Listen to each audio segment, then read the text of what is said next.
Grand II. Paris armé était le seul obstacle sérieux sur la route du complot contre-révolutionnaire. Paris devait donc être désarmé. Sur ce point, l'Assemblée de Bordeaux était la sincérité même.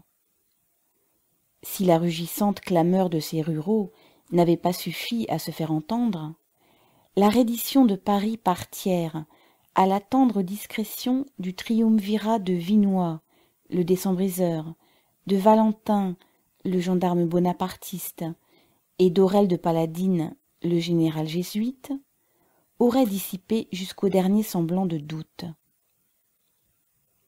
Alors même qu'ils affichaient d'une façon insultante le véritable but du désarmement de Paris, les conspirateurs lui demandèrent de déposer les armes, sous un prétexte qui était le plus aveuglant, le plus effronté des mensonges. L'artillerie de la garde nationale de Paris, disait Thiers, appartenait à l'État, et c'est à l'État qu'elle doit faire retour. Voici les faits. Du jour même de la capitulation, par laquelle les prisonniers de Bismarck avaient signé la reddition de la France, mais s'était réservé un corps de garde nombreux dans le dessein express d'intimider Paris, Paris se tenait sur le qui-vive. La garde nationale s'était réorganisée et avait confié son contrôle suprême à un comité central élu par l'ensemble du corps, à l'exception de quelques débris de l'ancienne formation bonapartiste. À la veille de l'entrée des Prussiens dans Paris, le comité central prit des mesures pour le transport à Montmartre, Belleville et La Villette des canons et mitrailleuses traîtreusement abandonnés par les capitulants dans les quartiers et leurs abords que les Prussiens allaient occuper. Cette artillerie provenait des souscriptions de la garde nationale. Elle avait été officiellement reconnue comme sa propriété privée dans la capitulation du 28 janvier. Et à ce même titre, elle avait été exemptée de la reddition générale, entre les mains du vainqueur, des armes appartenant au gouvernement. Et Thiers était si entièrement dépourvu de tout prétexte, si léger fût-il, pour engager la guerre contre Paris, qu'il lui fallut recourir au flagrant mensonge suivant lequel l'artillerie de la garde nationale était propriété d'État. La saisie de son artillerie ne devait évidemment que servir de préliminaire au désarmement général de Paris et, donc, de la révolution du 4 septembre. Mais cette révolution était devenue le régime légal de la France. La République, son œuvre, était ratifiée par le vainqueur dans les termes de la capitulation. Après la capitulation, elle avait été reconnue par toutes les puissances étrangères et c'est en son nom que l'Assemblée nationale avait été convoquée. La Révolution des travailleurs de Paris du 4 septembre était le seul titre légal de l'Assemblée nationale siégeant à Bordeaux et de son exécutif. Sans lui, l'Assemblée nationale aurait dû, sur le champ, laisser place au corps législatif élu en 1869 au suffrage universel, sous un gouvernement français et non prussien, et dispersé de force par le bras de la Révolution. Thiers et ses élargis entre guillemets auraient dû capituler afin d'obtenir des sauf-conduits signés de Louis Bonaparte pour s'épargner un voyage à Cayenne. L'Assemblée nationale, avec son pouvoir notarial de fixer les termes de la paix avec la Prusse, n'était qu'un incident de cette révolution, dont la véritable incarnation était toujours le Paris armé qui l'avait entreprise, qui avait subi pour elle un siège de 5 mois, avec les horreurs de la famine, et qui, en dépit du plan de Trochu, avait prolongé sa résistance, base d'une guerre de défense obstinée en province.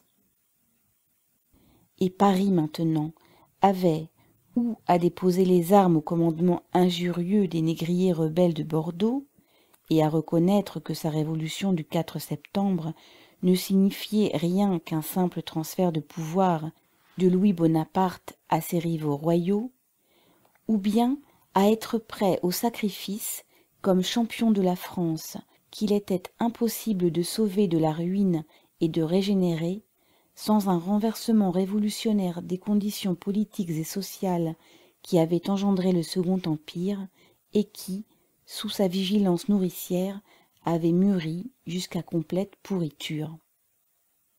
Paris, émacié par une famine de 5 mois, n'hésita pas un moment. Il résolut de courir tous les hasards d'une résistance aux conspirateurs français, même avec le canon prussien qui le dévisageait du haut de ses propres forts.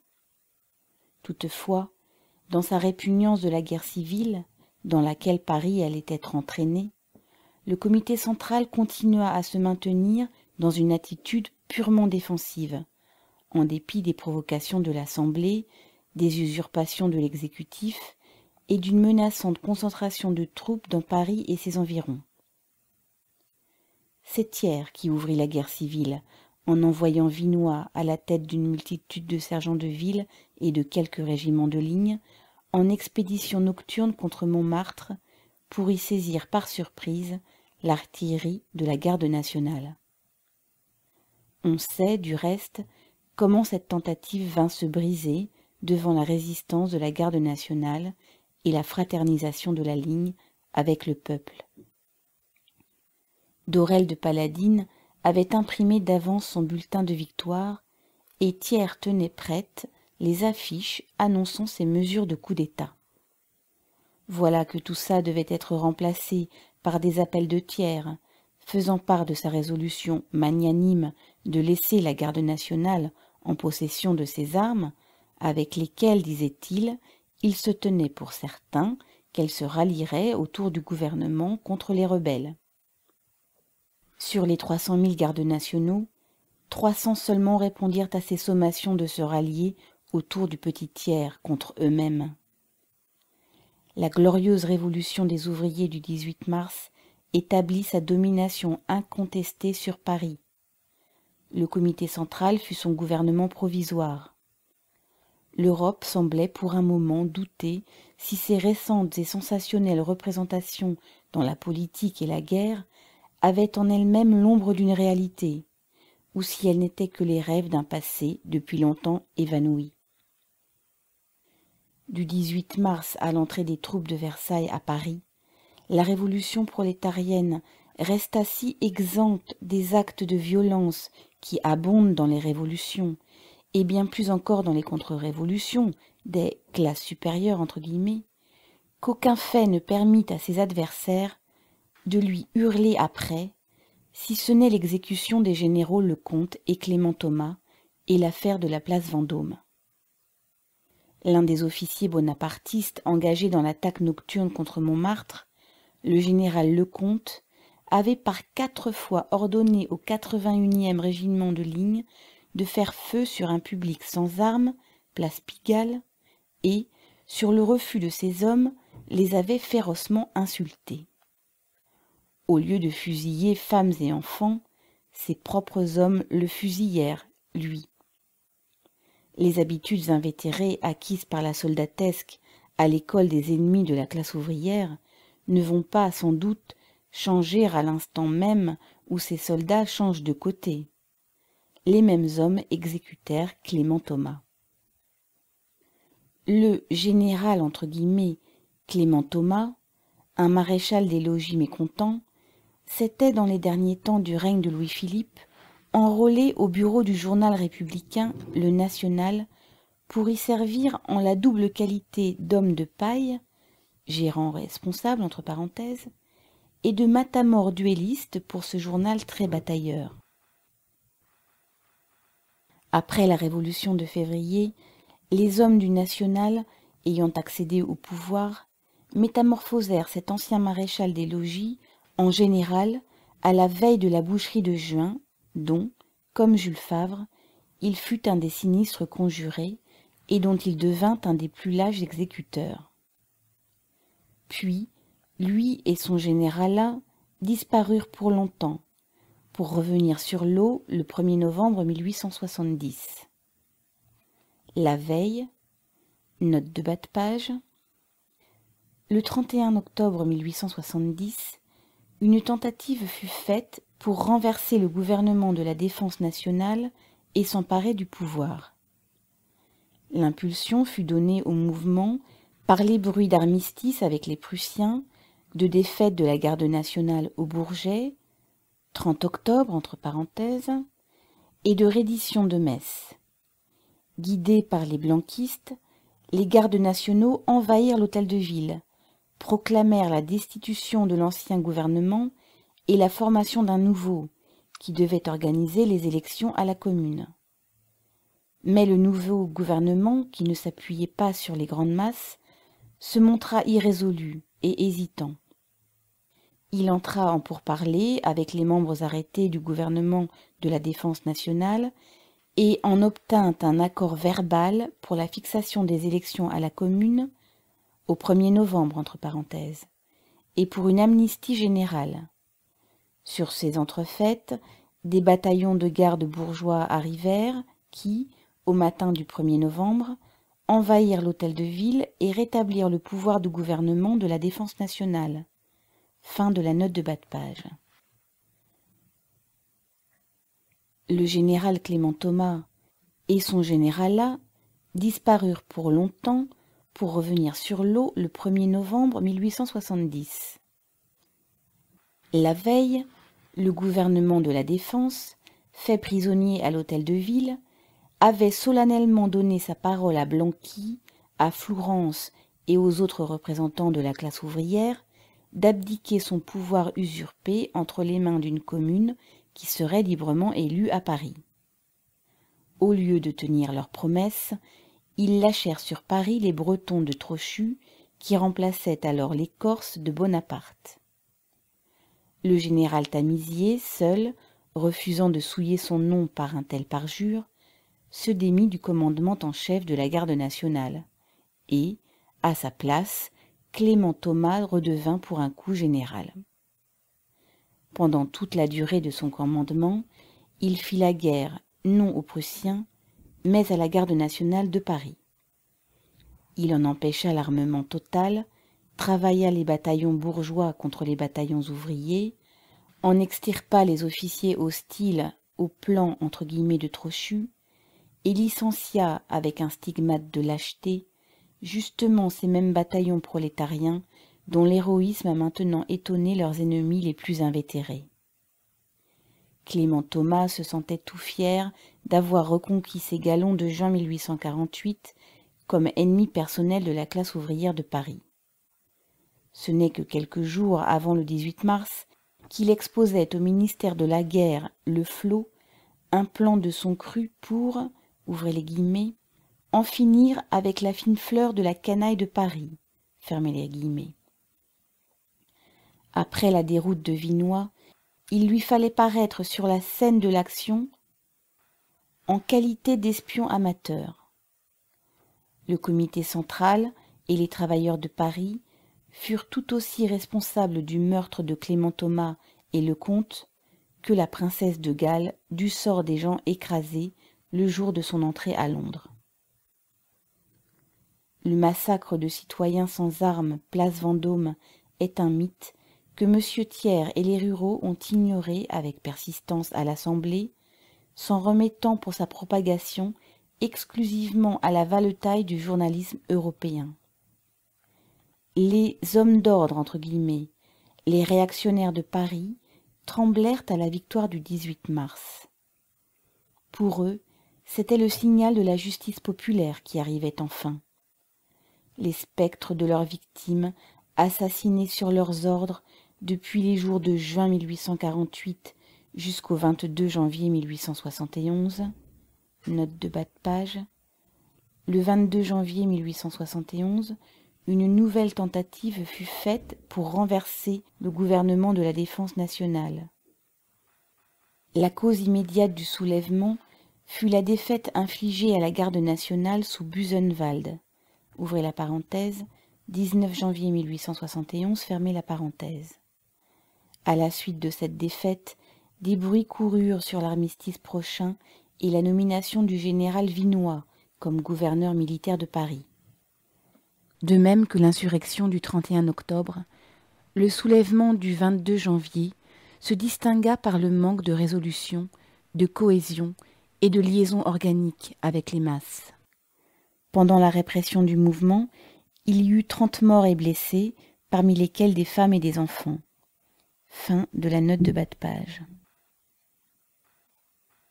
Les spectres de leurs victimes, assassinés sur leurs ordres depuis les jours de juin 1848 jusqu'au 22 janvier 1871, se dressaient devant eux. Leur panique fut leur seule punition. Même les sergents de ville, au lieu d'être désarmés et mis sous les verrous, comme on aurait dû faire, trouvèrent les portes de Paris grandes ouvertes pour leur tranquille retraite sur Versailles. Les hommes d'ordre non seulement ne furent pas molestés, mais eurent la faculté de se rallier et de s'emparer paisiblement de plus d'une position forte au centre même de Paris. Cette indulgence du comité central, cette magnanimité des ouvriers armés, si étrangement en désaccord avec les habitudes du « parti de l'ordre » entre guillemets, celui-ci les interpréta à tort comme de purs symptômes d'une faiblesse consciente. D'où leur plan stupide d'essayer, sous le couvert d'une manifestation sans armes, ce que Vinoy avait failli exécuter avec ses canons et ses mitrailleuses. Le 22 mars, une tourbe séditieuse d'élégants partit des quartiers du luxe avec tous les petits crevés dans leurs rangs et à leur tête les familiers notoires de l'Empire, les Héqueren, les Queuette-Logon, les Henri de Penne, etc. Sous le lâche prétexte d'une manifestation pacifique, cette racaille, secrètement porteuse des armes du bravo, formée en ordre de marche, maltraita et désarma les patrouilles isolées et les sentinelles de la garde nationale avec lesquelles elle se rencontra dans sa marche, et, au débouché de la rue de la Paix, au cri de « ouvrez les guillemets » à bas le comité central, à bas les assassins, vive l'Assemblée nationale, fermez les guillemets, elle tenta d'enfoncer le cordon qui y était placé et ainsi d'emporter par surprise le quartier général de la garde nationale, place Vendôme. En réponse à ces coups de revolver, les sommations régulières, ouvrez la parenthèse, c'est en France l'équivalent de la lecture du Riot Act en Angleterre, fermez la parenthèse, furent faites, et, comme elles se montraient sans effet, le général de la garde nationale commanda le feu.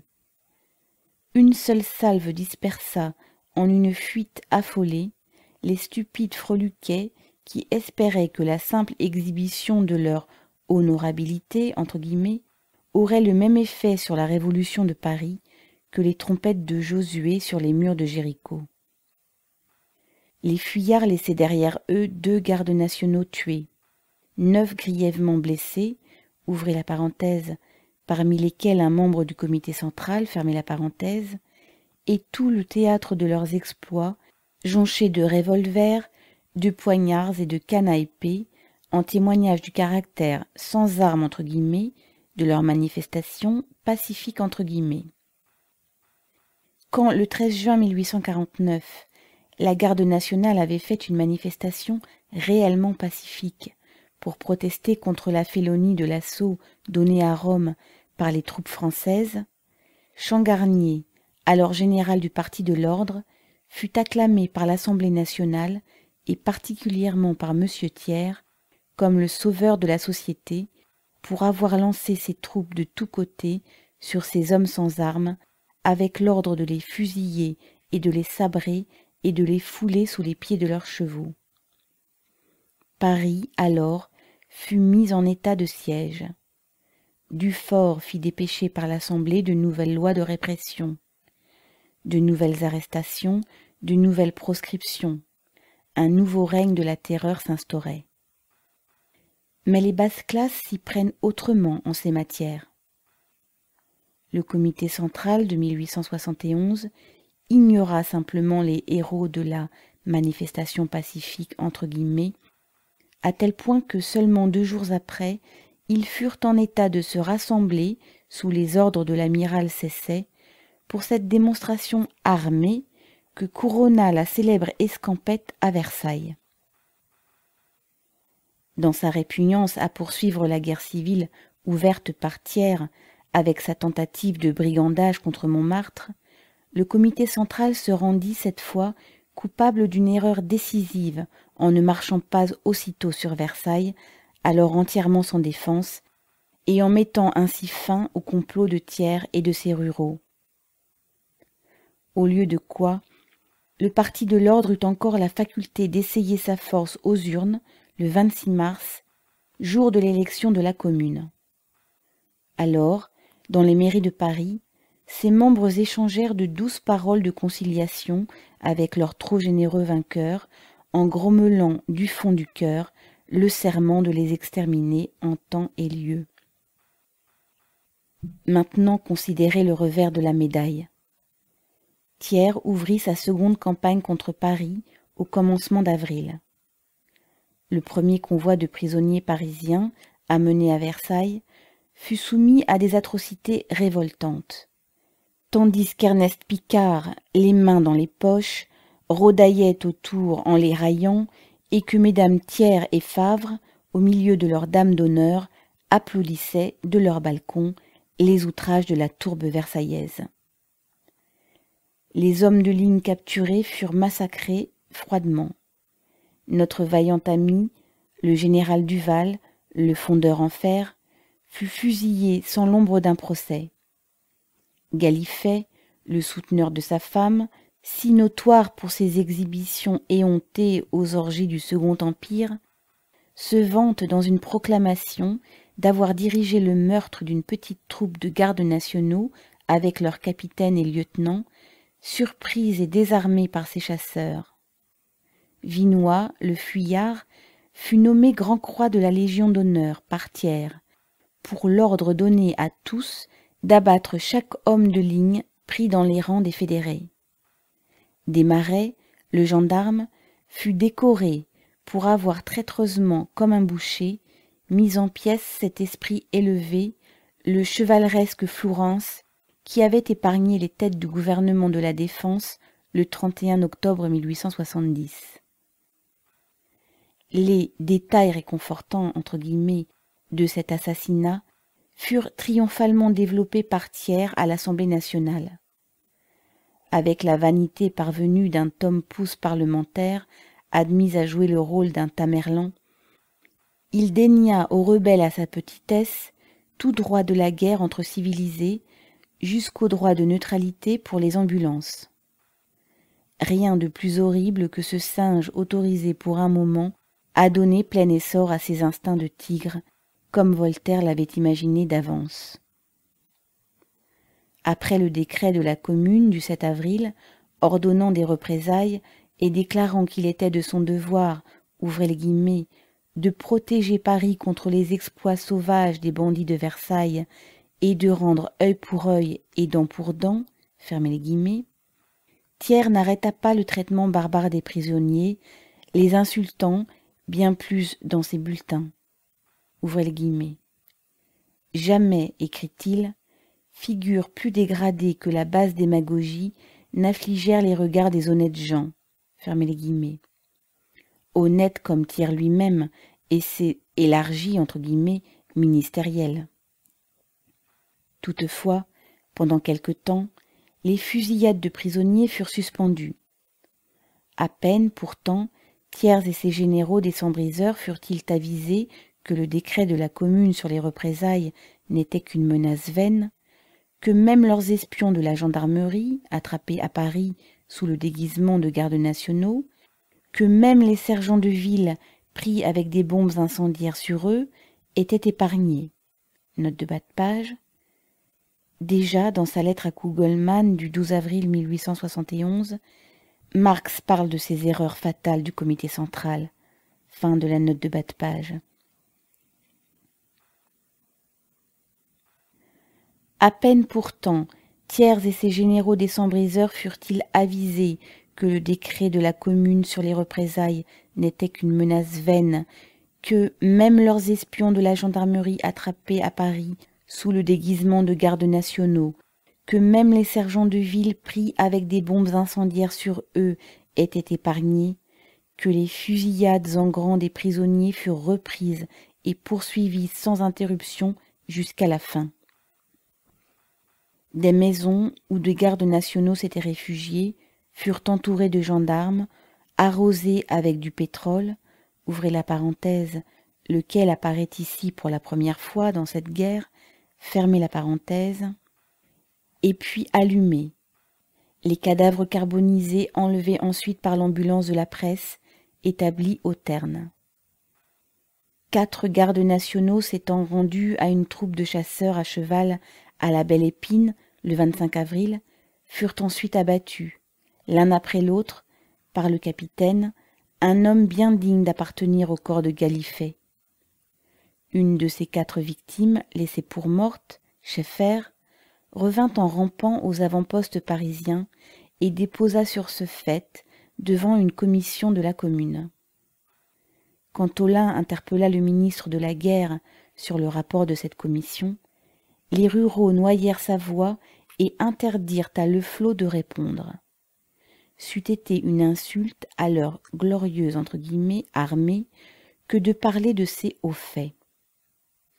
Le ton désinvolte sur lequel les bulletins de Thiers annonçaient la tuerie à la baïonnette des fédérés surpris dans leur sommeil au moulin Saquet et les fusillades en gros de Clamart irrita les nerfs même du Times de Londres, qui n'est pas hypersensible. Mais ce serait une plaisanterie aujourd'hui d'essayer de dénombrer les atrocités purement préliminaires commises par les bombardeurs de Paris et les fomentateurs d'une rébellion de négriers protégés par l'invasion étrangère. Au milieu de toutes ces horreurs, Thiers, oublieux de ses jérémiades parlementaires sur la terrible responsabilité qui faisait fléchir ses épaules de nain, se vante, dans ses bulletins, du fait que, ouvrez les guillemets, l'Assemblée siège paisiblement, fermez les guillemets, et démontre par ses perpétuels festins, tantôt avec les généraux des Cambriseurs, tantôt avec les princes allemands, que sa digestion n'est pas le moins du monde troublée, pas même par les spectres de Lecomte et de Clément Thomas.